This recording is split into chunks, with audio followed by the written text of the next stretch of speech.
Fubara, what it means for a sitting governor to be locked out of the assembly complex. Announced in the news in full in a dramatic and unprecedented political turn of events. The recent situation surrounding Governor Siminalayi Fubara of Rivers State has ignited fierce debate across Nigeria. The sitting governor found himself locked out. I saw it and I was like, why would you lock out the governor of the state? Like, what is going on? What is wrong with this Martins Amewule and his members? Why would you lock the governor outside of the state complex? Why? An event that raises questions not only about his authority but about the balance of power, the role of lawmakers, and the very nature of political warfare in contemporary Nigerian governance. All I just want to say is that I think that Fubara just doesn't want problem in Rivers State, because I see no reason why he cannot retaliate, why he cannot show these people that yes, I am the governor of the state. Even at the end of the day, you impeach me, I'm still going to stand my ground as the governor of the state and do the needful. If there is going to be war, let there be war. If they are going to call for a state of emergency, let them call, because all this is really embarrassing. Why would you lock your governor outside of the state complex? It doesn't make any sense. It raises questions not only about his authority but about the balance of power, the role of lawmakers, and the very nature of political warfare in contemporary Nigerian governance. But what does it truly mean for a sitting governor to be locked out of the legislative complex? Is this a symbolic gesture, a calculated move, or a hamburger of political instability? It all started with a dramatic encounter that quickly turned into a full-blown spectacle. On one hand, there was Fubara, the elected governor, who had every constitutional right to enter the assembly complex, a space meant for lawmaking and political dialogue. On the other hand, there was the State Assembly, a powerful institution asserting its independence with a clear refusal to allow the governor access. Like, why?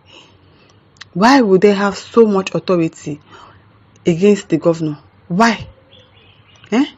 At first glance, it might appear as a political stunt, a mere power struggle. However, this moment speaks volume about the growing tensions between the executive and legislative arm of government in Rivers State, and perhaps in Nigeria as a whole. The executive is higher than the legislative, so I don't understand why they will say, oh, the lawmaker can impeach the governor, or they have so much authority over the governor and they can do anything that they like.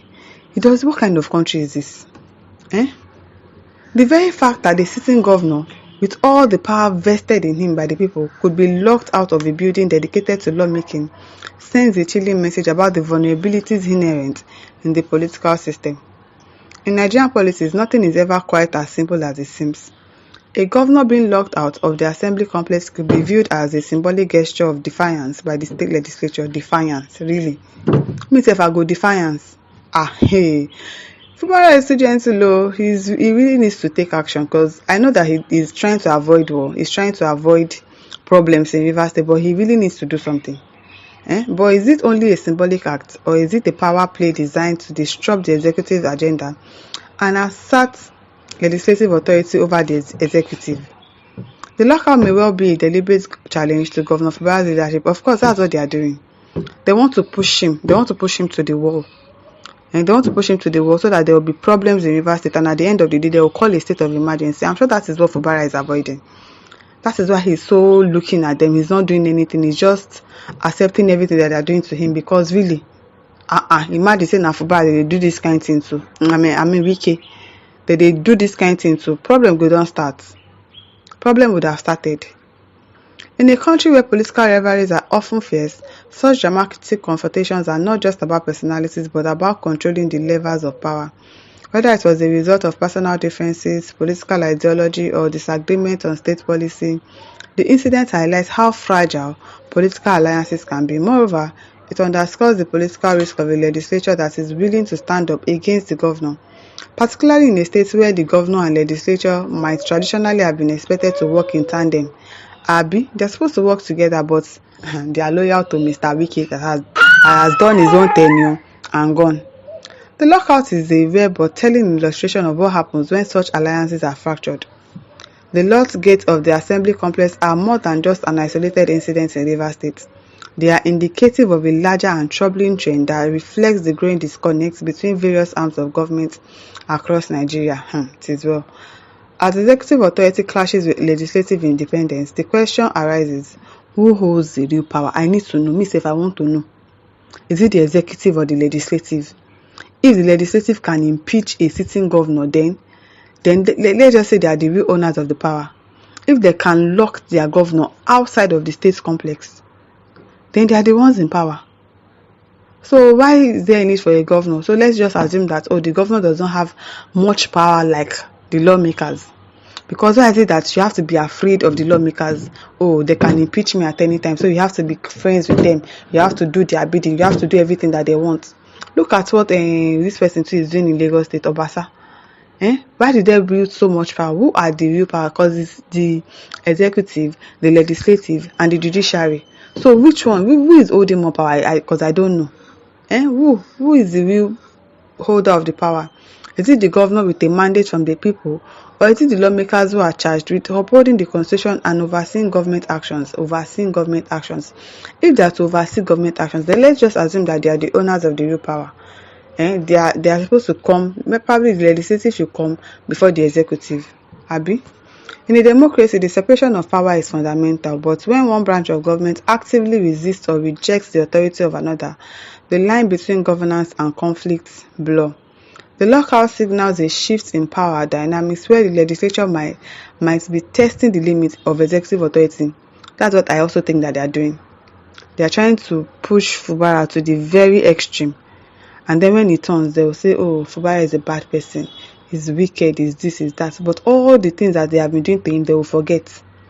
They are really trying to push the man to the wall. They want to see him react. They want to see him do his worst. That's what they are trying to do. So that they can come, the people that want to take over Rivers State and call a state of emergency and take hold of the state. That's what they want to achieve. That's what they want to achieve, because really, I see no reason why Fubara cannot retaliate. I see no reason why he cannot exercise his power, his veto power as the governor. As the political drama continues to unfold, there is much at stake for the people of Rivers State. The lockout could have tangible consequences for the governance of the state. With the legislature now asserting its authority, it may take a more aggressive stance on issues ranging from budget approval to legislative oversight.